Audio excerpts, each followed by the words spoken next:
बंद करके छू करके उस ऑब्जेक्ट को बता सकते हैं कि यह कौन सा ऑब्जेक्ट है। जैसे कि अगर मान लीजिए आपके सामने चेयर रखा है, ठीक है, तो जो व्यक्ति देख नहीं सकता यानी जो अंधा है वह छू करके यह जरूर बता सकता है कि यह जो ऑब्जेक्ट है ये क्या है, चेयर है, ठीक है। या फिर मान लीजिए टेबल है सामने रखा हुआ, तो छू करके जरूर बता देगा कि यह क्या है, टेबल है। इस तरीके से कोई भी व्यक्ति छू करके ऑब्जेक्ट की पहचान कर सकता है, ठीक है, परंतु वह ये नहीं बता सकता इस ऑब्जेक्ट का कलर क्या है। कलर बता सकता है क्या? नहीं बता सकता ना। आंख बंद करके अगर कोई चेयर छू के ये बता दे कि चेयर तो है और रेड कलर की है, तो ऐसा पॉसिबल नहीं, ठीक है। तो यह कलरफुल वर्ल्ड देखने के लिए और यह कलरफुल संसार देखने के लिए जो भी सबसे इंपॉर्टेंट है वह हमारी आई का होना, आंख का होना। हम इस चैप्टर में आंख के बारे में पढ़ेंगे, ठीक है।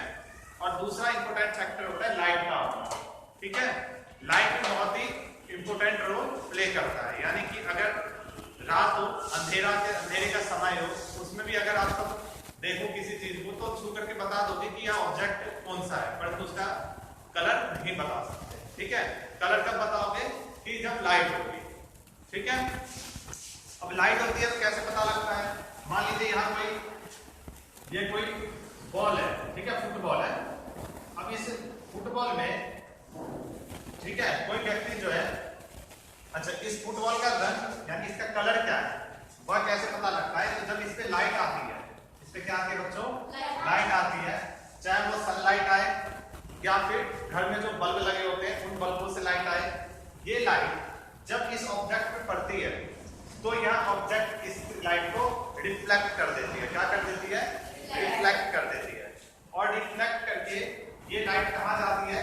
जो व्यक्ति इसको देख रहा है, मान लीजिए ये व्यक्ति देख रहा है, तो इसकी आंखों तक ये लाइट जाएगी। आई बात समझ में? पहले तो लाइट आती है, फिर यहाँ से रिफ्लेक्ट होती है, रिफ्लेक्ट होने के बाद जो व्यक्ति देख रहा है उसकी आंखों तक जाती है, तब जाकर के वह व्यक्ति इस बॉल को देख पाएगा, ठीक है। अब जब ये व्यक्ति इस बॉल को देख लिया, उसके बाद उसके रंग को, उसके कलर को भी वो पहचान सकता है। वह कैसे?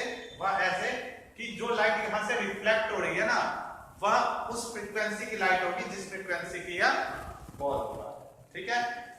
कलर किसी भी ऑब्जेक्ट का क्या बताता है कि इस ऑब्जेक्ट में से कौन सी फ्रीक्वेंसी निकलेगी, ठीक है, कौन सी फ्रीक्वेंसी निकलेगी। तो जिस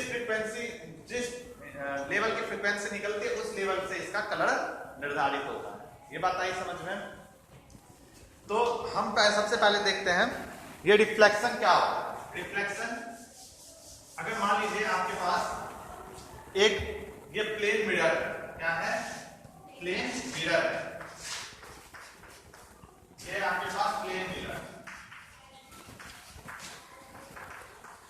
इस प्लेन मिरर पे लाइट आ रही है, ठीक है बच्चों। तो ये जो लाइट आई ना, इसको हम क्या बोलते हैं? Incident light. क्या बोलते हैं? Incident light. Incident light, okay. उसके बाद जब ये मिरर पे टकराती है, स्ट्राइक होती है इस वाले पॉइंट पे, मान लीजिए इस वाले पॉइंट का नाम मैंने दे दिया O, ये OI हमारा है इंसिडेंट लाइट। O पॉइंट पे टकराती है, टकराने के बाद यह इस बिंदु से ना रिफ्लेक्ट हो। आपने देखा होगा कि मिरर में जब आपके पास ना, जब आपके पास क्या होता है? मिरर होता है। तो मिरर अगर सामने रखे हैं, मिरर मान लीजिए ऐसे रखे हुए हैं, तो यहाँ से ऐसे करके लाइट आएगी और ऐसे करके टकरा के वापस जाएगी।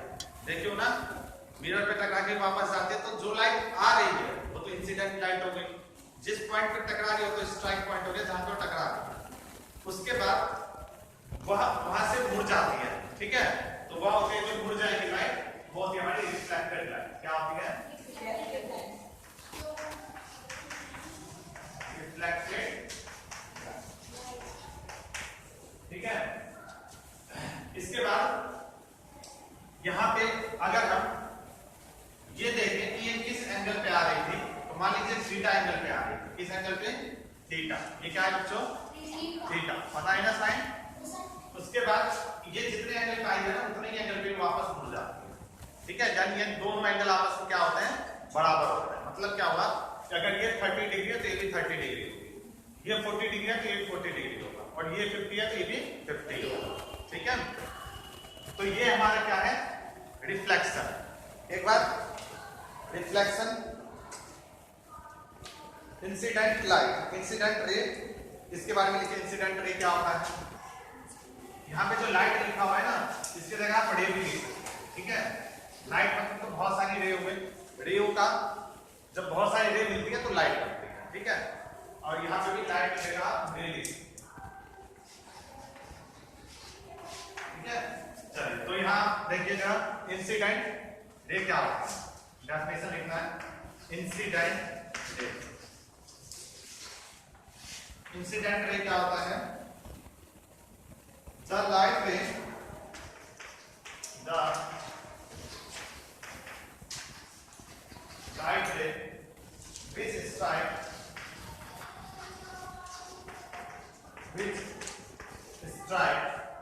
the light ray which strike any surface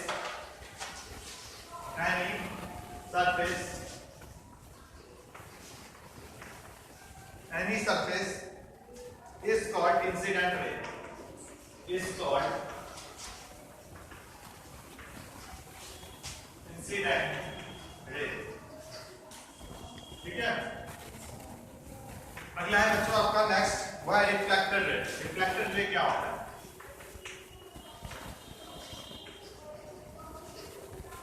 reflected ray, reflected ray होता है द रे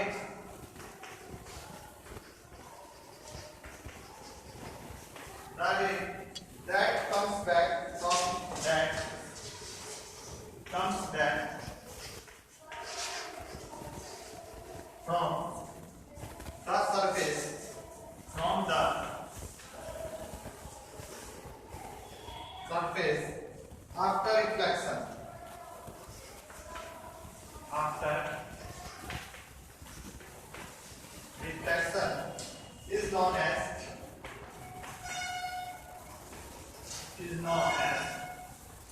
reflected ray, is known as reflected। ठीक है, देखिए सभी ने, यहां पे आपका जो इंसिडेंट रे है वो है क्या है, आई।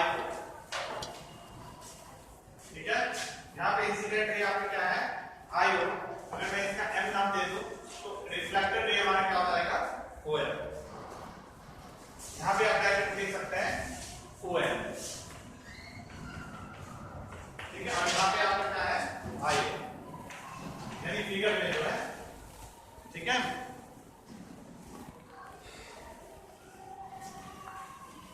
तो ये आपका हो गया रिफ्लेक्शन, रिफ्लेक्शन ऑफ लाइट।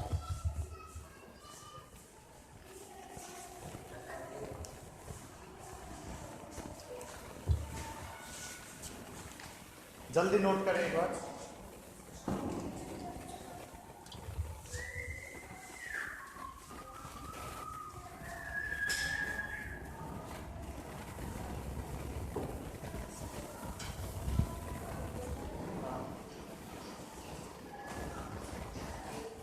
अच्छा, फिगर तो नोट हो गया होगा ना? Yes sir. ठीक है, ठीक है। इसके बाद बच्चों, इसके बीच में अगर मैं यहाँ नॉर्मल डालता हूं तो क्या डालता हूं, नॉर्मल। नॉर्मल क्या होता है? नॉर्मल होता है आपका एक ऐसे लाइन जो कि 90 डिग्री बना रही हो सरफेस से। कितना बना रहा हूं, 90 डिग्री। तो ये बना रही है 90 डिग्री। तो 90 डिग्री जो लाइन बना है, मान लीजिए ओ है, ये पी है, तो ओ पी हमारा क्या है, नॉर्मल है। क्या बच्चों, नॉर्मल। ठीक है, इस नॉर्मल के एक तरफ एक एंगल मान लो इंसिडेंट रे के साथ बना रही है आई, और ये बना रहा है आर। ठीक है, बना रहा है आर। एक एंगल क्या बन रहा है, आई, एक क्या बन रहा है, आर। ये एंगल भी आपस में होते हैं इक्वल। क्या होते हैं, इक्वल। ठीक है, ये नोट हो गया। ठीक है, तो इसके बाद यह लिखना है नॉर्मल क्या होता है। नॉर्मल क्या होता है,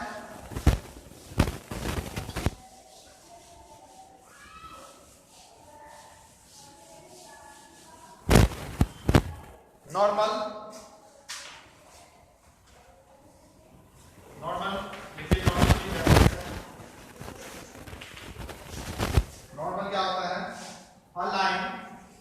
align making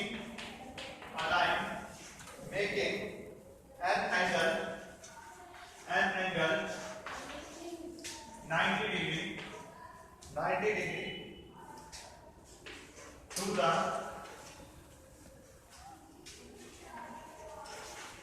surface of plane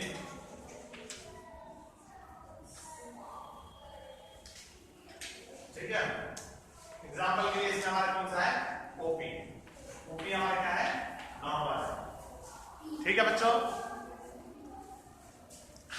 इसके बाद आई बच्चों हमारा एंगल ऑफ इंसिडेंस। आई क्या है बच्चों? Angle of incidence. यहां लिख दीजिए angle of incidence and R क्या है? आर एंगल बन रहा है रिफ्लेक्टेड रे और नॉर्मल के साथ, तो यह होगा एंगल ऑफ रिफ्लेक्शन। क्या होगा? Angle of reflection. ठीक है। ये हो गया एंगल आपका एंगल ऑफ इंसिडेंस, और ये आपका क्या होगा? Angle of reflection. ठीक है। तो ये सारी ना लाइट नहीं बनती है, इसे हम लॉ ऑफ रिफ्लेक्शन कहेंगे। अभी हम समझते हैं लॉ ऑफ रिफ्लेक्शन क्या होता है। हाँ, तो इसके बाद पहले इसको नोट करो। हो गया? तो